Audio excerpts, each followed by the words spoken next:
Hey guys, പുതിയൊരു വീഡിയോയിലേക്ക് എവർക്കും സ്വാഗതം ഗൈസ്. അപ്പോൾ നമ്മുടെ ഒരുപാട് നാളെ ഒരു ടെക് വീഡിയോ ഒക്കെ ചെയ്തിട്ട്, അപ്പോൾ ഇന്നത്തെ ഒരു വീഡിയോ എന്ന് പറയുന്നത് ഒരു മൊബൈൽ റിവ്യൂ വീഡിയോ ആയിട്ടാണ് നമ്മൾ ഇന്ന് നോക്കാനായിട്ട് പോകുന്നത്. അൺബോക്സിങ് ഒരാഴ്ച മുമ്പ് കഴിഞ്ഞായിരുന്നു. അപ്പോൾ ഏകദേശം ഒരു കൊല്ലത്തിന് മുമ്പ് ഇറങ്ങിയിട്ടുള്ള ഒരു മൊബൈലാണ് നമ്മൾ അൺബോക്സ് ചെയ്യാനായിട്ട് പോകുന്നത്. അൺബോക്സിംഗ് അല്ല, മൊബൈൽ റിവ്യൂ ചെയ്യാനായിട്ട് പോകുന്നത്. അൺബോക്സിങ് നേരത്തെ ചെയ്തതായതുകൊണ്ട് ഞാൻ ഇപ്പം ഒന്നും കാണിക്കില്ല. അപ്പോൾ അതുപോലെ തന്നെ എല്ലാ മൊബൈലിലും കാണുന്ന പോലെ തന്നെ മൊബൈലും ചാർജർ, അതിൻ്റെ കേബിള്, പിന്നെ അതിൻ്റെ സിമ്മ് കയറ്റാനുള്ള പിന്നെ കുറച്ച് മാനുവൽ, അതൊക്കെ തന്നെയാണ് എപ്പോഴും ഉള്ളത്. അതുപോലെ തന്നെയാണ് ഇതിലും ഉണ്ടായിരുന്നത്. അപ്പോൾ എന്തായാലും നമുക്ക് വന്നിട്ടുള്ളത് വിവോ T3 Pro 5G മൊബൈലാണ് ഇന്ന് നമ്മൾ റിവ്യൂ ചെയ്യാനായിട്ട് പോകുന്നത്. അപ്പോൾ നേരത്തെ അൺബോക്സ് ചെയ്തിട്ടുണ്ടായിരുന്നു, ഞാൻ പറഞ്ഞിട്ടുണ്ടായിരുന്നു. അപ്പോൾ ഒരാഴ്ച യൂസ് ചെയ്തിട്ടുള്ള റിവ്യൂ ആണ് ഇന്ന് നിങ്ങൾ കാണാനായിട്ട് പോകുന്നത്. ഇതാണ് നമ്മുടെ ബോക്സ് എന്ന് പറഞ്ഞാൽ കേട്ടോ. അപ്പോൾ ഇപ്പോൾ എടുത്തിട്ടുള്ളത് 8GB റാം, 256 GB സ്റ്റോറേജ് വരുന്ന സാധനമാണ് എടുത്തിട്ടുള്ളത്. ഓറഞ്ച് കളറാണ്. അപ്പോൾ നമുക്ക് ഫുൾ ഡീറ്റെയിൽ ആയിട്ട് നമുക്കിപ്പോൾ നോക്കാം.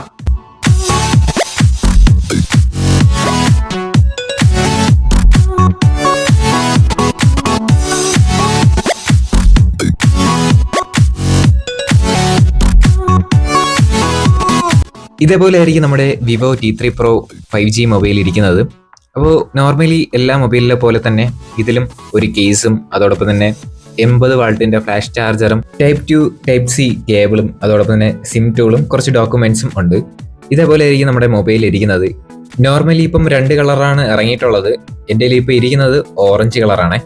ഇതേ മോഡൽ വേറെ ഏതെങ്കിലും കമ്പനി ഇറങ്ങിയിട്ടുണ്ടെന്ന് നിങ്ങൾക്ക് തോന്നുകയാണെങ്കിൽ അത് വെറും യാദൃച്ഛികം മാത്രം. പിന്നെ ഈ മൊബൈൽ ഹാൻഡിൽ ചെയ്യുമ്പോൾ തന്നെ ഒരു ചെറിയൊരു പ്രീമിയം ലുക്ക് തന്നെ നമുക്ക് ഫീൽ ചെയ്യുന്നുണ്ട്. അതോടൊപ്പം 5500 mAh ബാറ്ററിയാണ് ഈ ഒരു ചെറിയൊരു ഫോണിൽ കുത്തി നിറച്ച് വെച്ചിട്ടുള്ളത്. അതുകൊണ്ട് തന്നെ ഇതിന് അൾട്രാ സ്ലിം ബാറ്ററി എന്നാണ് പറയുന്നത്. ഇതിന്റെ ബാക്കിലായിട്ട് ഒരു ഓറഞ്ച് കളർ വരുന്നുണ്ട്. അതൊരു ലെതർ ഫിനിഷിൽ വരുന്ന സ്റ്റാൻഡ് സ്റ്റോൺ ഓറഞ്ച് കളറാണ്. മൊബൈൽ നമ്മൾ കയ്യിലെടുക്കുമ്പോൾ തന്നെ നല്ലൊരു പ്രീമിയം ലുക്ക് ഫീൽ ചെയ്യുന്നുണ്ട്, നേരത്തെ പറഞ്ഞ പോലെ തന്നെ. അതോടൊപ്പം നല്ല സ്മൂത്തിങ് കാര്യങ്ങൾ തന്നെ നല്ല രീതിയിൽ തന്നെ സ്ക്രീനിലുണ്ട്. അപ്പോൾ അതോടൊപ്പം ഇതിന്റെ ബാക്കിലായിട്ട് തന്നെ ക്യാമറയിൽ അവിടെ ആയിട്ട് ഒരു ചെറിയൊരു റിഫ്ലക്ടർ പോലെ നമുക്ക് കാണാനായിട്ട് പറ്റും. അതൊരു കിടിലം ആയിട്ടുള്ളത് തന്നെയാണ്. ബിൽഡ് ക്വാളിറ്റിയെ കുറിച്ച് പറയുകയാണെങ്കിൽ നല്ലതാണ്. അതോടൊപ്പം IP64 dust and water resistance rating ആണ് ഇതിൽ കൊടുത്തിട്ടുള്ളത്. നല്ല പെർഫോമൻസ് ഉള്ള ഒരു മൊബൈലാണ് ഈ Vivo T3 Pro 5G mobile എന്ന് പറയുന്നത്. ഇതിൽ സ്നാപ്ഡ്രാഗൺ 7 Gen 3 ക്ലിപ്സെറ്റ് ആണുള്ളത്. LPDDR4X റാമും അതോടൊപ്പം UFS 2.0 സ്റ്റോറേജുമാണ് ഇതിൽ വന്നിട്ടുള്ളത്. 2 വേരിയന്റിലാണ് ഇതേപോലുള്ള മൊബൈൽ ഇറങ്ങിയിട്ടുള്ളത്. 125 GB-യുടെയും 256 സ്റ്റോറേജുള്ള മൊബൈലാണ് ഇറങ്ങിയിട്ടുള്ളത്. 8GB റാം 2 വേരിയന്റിലും അവൈലബിൾ ആയിട്ട് വന്നിട്ടുള്ളൂ. അതോടൊപ്പം എക്സ്റ്റെൻഡ് റാം ആയിട്ട് നമുക്ക് എടുക്കാം. അതൊരു 8GB വരെ നമുക്ക് കിട്ടും. ഫോൺ കോൾ ചെയ്യാനായിട്ട് ഡ്യുവൽ 5G സിം സപ്പോർട്ട് ചെയ്യുന്നുണ്ട്. ഇതിൽ Wi-Fi 6 സപ്പോർട്ടാണ് കേട്ടോ. 5500 mAh അൾട്രാ സ്ലിം ബാറ്ററിയാണ് ഇതിലിരിക്കുന്നത്. ഒരു ദിവസം അല്ലെങ്കിൽ ഫുൾ ഡേ ഇതിൽ ബാറ്ററി ലാസ്റ്റ് ചെയ്യുന്നുണ്ട്. 4 വർഷമാണ് കമ്പനി ഇതിൽ ബാറ്ററി പ്രോമിസ് ചെയ്യുന്നത്. ചാർജർ വരുന്നത് 80 വാൾട്ടിലുള്ളതാണ്. ഫ്ലാഷ് ചാർജർ തന്നെയാണ്, പെട്ടെന്ന് തന്നെ ചാർജ് ആവും. 185 ഗ്രാം വെയിറ്റ് ആണ് വരുന്നത്. തിക്നെസ് വരുന്നത് 7.49 mm ആണ് എമറാൾഡ് ഗ്രീനിൽ മൊബൈലിൽ വരുന്നത്. ഇതിൽ 7.9 mm ആണ് ഈ മൊബൈലിൽ വരുന്നത്. ഇതിന്റെ കളർ സാൻഡ് സ്റ്റോൺ ഓറഞ്ച് ആണ്. 3D കാർബ്ഡ് AMOLED ഡിസ്പ്ലേ ആണ് വരുന്നത്. ഫുൾ HD ഡിസ്പ്ലേ ആണ്. അതോടൊപ്പം HDR10+ സപ്പോർട്ടാണ് കേട്ടോ ഇതിൽ. പിന്നെ ഫിംഗർ പ്രിന്റ് കാര്യങ്ങളൊക്കെ വരുന്നത് മിനിമൈസിന്റെ തൊട്ട് മുകളിലായിട്ട് തന്നെയാണ്, സ്ക്രീനിൽ തന്നെയാണ് ഫിംഗർ പ്രിന്റ് കാര്യങ്ങളൊക്കെ വരുന്നത്. ഇതിൽ വെറ്റ് ടച്ച് സപ്പോർട്ടാണ്. കയ്യിൽ ചെറിയ നനവൊക്കെ ഉണ്ടെങ്കിൽ നമ്മൾ ടച്ച് ചെയ്യുന്ന ടൈമിൽ ഒരുവിധം വർക്കിംഗ് ആവും. ചില മൊബൈലിൽ വർക്ക് ആവത്തില്ല, ഇതിൽ ചെറിയ രീതിയിൽ വർക്കൊക്കെ ആവും കേട്ടോ. ഇതിലൊരു ഗെയിമിംഗ് മോഡ് എന്ന് പറയുന്ന ഒരു സംഭവം ഉണ്ട്. അത് ഓണാക്കി ഗെയിം കളിക്കുകയാണെങ്കിൽ അത്ര ഹീറ്റൊന്നും ആവില്ല. അതോടൊപ്പം തന്നെ ഹീറ്റിംഗ് കുറവാണ്. ഇതിൽ പ്രോസസ്സിങ് നല്ലത് തന്നെയാണ്. മൊബൈലിന്റെ മുകളിലും താഴെയായിട്ട് തന്നെ ഡ്യുവൽ സ്റ്റീരിയോ സ്പീക്കർ ഉണ്ട്. അതോടൊപ്പം തന്നെ ഈ മൊബൈൽ നല്ല സ്ലിമ്മും ആണ്. നിങ്ങൾ കാണുമ്പോൾ തന്നെ നിങ്ങൾക്ക് മനസ്സിലാവും. ഞാൻ നേരത്തെ പറഞ്ഞിട്ടുണ്ടായിരുന്നു, ഈ മൊബൈലിൽ തന്നെ നമുക്ക് AI ഫീച്ചർ ചെറിയ രീതിയിൽ വന്ന് തുടങ്ങിയിട്ടുണ്ട്. നമുക്ക് വേണമെന്നുണ്ടെങ്കിൽ നല്ല കിടിലം ഫോട്ടോസൊക്കെ എടുത്തിട്ട് റേസും ചെയ്ത് കളയാം. ഇതിൽ ഞാൻ എടുത്ത കുറച്ച് ഫോട്ടോസാണ് ഇപ്പോൾ നിങ്ങൾ കണ്ടുകൊണ്ടിരിക്കുന്നത്. അപ്പോൾ ഇതിൽ ഞാൻ AI മോഡ് വെച്ചിട്ട് അതിലുള്ള ചെറിയൊരു കായുണ്ടല്ലോ അതൊന്ന് റിമൂവ് ചെയ്ത് കാണിച്ചു തരികയാണ് കേട്ടോ. നമ്മൾ ഇതേപോലെ അതിൻ്റെ ഓപ്ഷൻ എടുത്തതിന് ശേഷം നമുക്ക് ആവശ്യമില്ലാത്ത തന്നെ അവിടെ റൗണ്ട് ചെയ്ത് കൊടുത്താൽ മതി. അത് ഓട്ടോമാറ്റിക്കായിട്ട് തന്നെ ഇറൈസ് ആയിട്ട് തരുന്നതായിരിക്കും. നമുക്ക് വേണമെന്നുണ്ടെങ്കിൽ ആള് ആയിട്ട് നിൽക്കുന്ന ടൈമിലും നമുക്കത് റിമൂവ് ചെയ്ത് കളയാം. അത് നല്ലൊരു ഫീച്ചറാണ്. ഇപ്പോഴും ഇറങ്ങുന്ന മിക്ക മൊബൈലിലും ഇതേപോലുള്ള ഫീച്ചർ വരുന്നുണ്ട്. അതോടൊപ്പം തന്നെ ഫിൽറ്റർ കാര്യങ്ങളും അതോടൊപ്പം തന്നെ കുറച്ച് എഫക്ട്സ് എല്ലാം നമുക്ക് ഈ ഫോട്ടോസിൽ തന്നെ നല്ല രീതിയിൽ തന്നെ ചെയ്യാനായിട്ട് പറ്റും. അപ്പോൾ അത് യൂസ് ചെയ്യാൻ വേണ്ടിയിട്ട് ഉള്ളത് തന്നെയാണ്. ബാക്കിലായിട്ട് 3 ക്യാമറയുണ്ട്. താഴെ പ്രൈമറി ക്യാമറയാണ് വന്നിട്ടുള്ളത്, 50 MP ഉള്ളതാണ്. അതോടൊപ്പം തന്നെ ഫ്ലിക്കർ സെൻസറുണ്ട്. അൾട്രാ വൈഡ് ആണെങ്കിൽ 8 MB നമുക്ക് കിട്ടും. ഇതിൽ താഴെ കൊടുത്തിരിക്കുന്ന പ്രൈമറി ക്യാമറ സോണിയുടെയാണ്. ഒപ്റ്റിക്കൽ സ്റ്റെബിലൈസേഷൻ കാര്യങ്ങളൊക്കെ ഉണ്ട്. അത്യാവശ്യം നല്ല കിടിലം ഫോട്ടോസൊക്കെ കിട്ടും.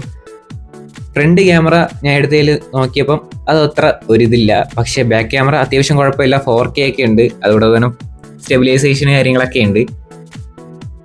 ഇപ്പോൾ നിങ്ങൾ കണ്ടുകൊണ്ടിരിക്കുന്നത് ഈ മൊബൈലിൽ എടുത്ത കുറച്ച് വീഡിയോ ക്ലിപ്പുകളാണ്. ബാക്ക് ക്യാമറയിൽ എടുത്ത വീഡിയോ ക്ലിപ്പാണ്. അത്യാവശ്യം കുഴപ്പമൊന്നുമില്ല. ഈ മൊബൈലിൽ നല്ലൊരു വീഡിയോ ഔട്ട്പുട്ടാണ് ഇതിൽ സംഭവം കിട്ടുന്നത്.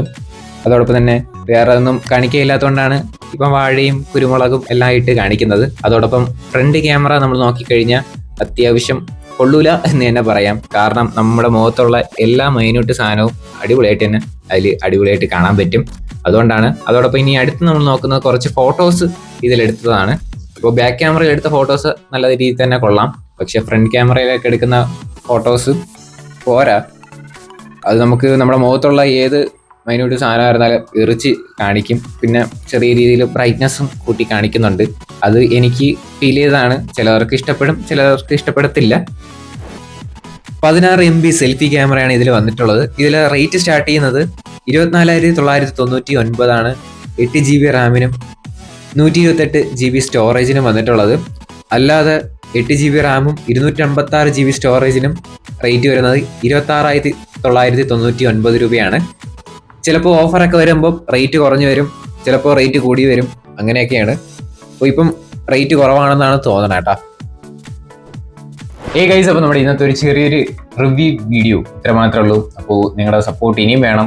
അതോടൊപ്പം തന്നെ ഒരുപാട് വീഡിയോ നമ്മൾ റിവ്യൂ വീഡിയോ ചെയ്തിട്ടുണ്ട്, ഒരുപാട് സപ്പോർട്ട് നിങ്ങൾ തന്നിട്ടുമുണ്ട്. അപ്പോൾ വ്ളോഗും ഇടയിൽ കൂടെ വരുന്നുണ്ട്, ലൈഫ് സ്റ്റൈൽ വ്ളോഗും അതോടൊപ്പം തന്നെ റിലേറ്റബിൾ കണ്ടന്റ് ആയിട്ടുള്ള ഒരുപാട് വീഡിയോസ് ഒക്കെ വരുന്നുണ്ട്. നമ്മൾ മെയിൻ ഫോക്കസ് ചെയ്യുന്നതെന്ന് പറഞ്ഞാൽ ടെക് വീഡിയോ, പിന്നെ നമ്മുടെ ലൈഫ് സ്റ്റൈൽ വ്ളോഗാണ് മെയിനായിട്ട് ഫോക്കസ് ചെയ്യുന്നത്. അപ്പോൾ എന്തായാലും നമ്മുടെ ഇന്നത്തെ T3 Pro 5G mobile, Vivo T3 Pro 5G mobile ഇഷ്ടമായെന്ന് വിചാരിക്കുന്നു. അപ്പോൾ നിങ്ങൾ വാങ്ങാനായിട്ട് ഇൻട്രസ്റ്റ് ഉണ്ടെങ്കിൽ ഇതൊക്കെ നോക്കിയിട്ട് നിങ്ങൾ എടുക്കുക. അതോടൊപ്പം തന്നെ വേറെയും റിവ്യൂ ഒക്കെ നോക്കിയിട്ട് എടുക്കുക. ഇത് എൻ്റെ ഒപ്പീനിയനാണ്. അപ്പോൾ എന്തായാലും മാക്സിമം സപ്പോർട്ട് ചെയ്യുക. അതോടൊപ്പം തന്നെ വീഡിയോയിൽ ഒന്നും കൂടെ പറയാണ്, ഇത് പെയ്ഡ് പ്രൊമോഷനേ അല്ല, അല്ലാതെ കൊച്ചിന് വാങ്ങിച്ചപ്പം ഞാൻ റിവ്യൂ ചെയ്യാനായിട്ട് എടുത്തത് മാത്രമേ ഉള്ളൂ. അപ്പോൾ എന്തായാലും മാക്സിമം സപ്പോർട്ട് ചെയ്യുക. ഇനി അടുത്തൊരു കിടിലം വീഡിയോ വരുന്നവരെല്ലാവർക്കും good bye. It's me Jishal signing out.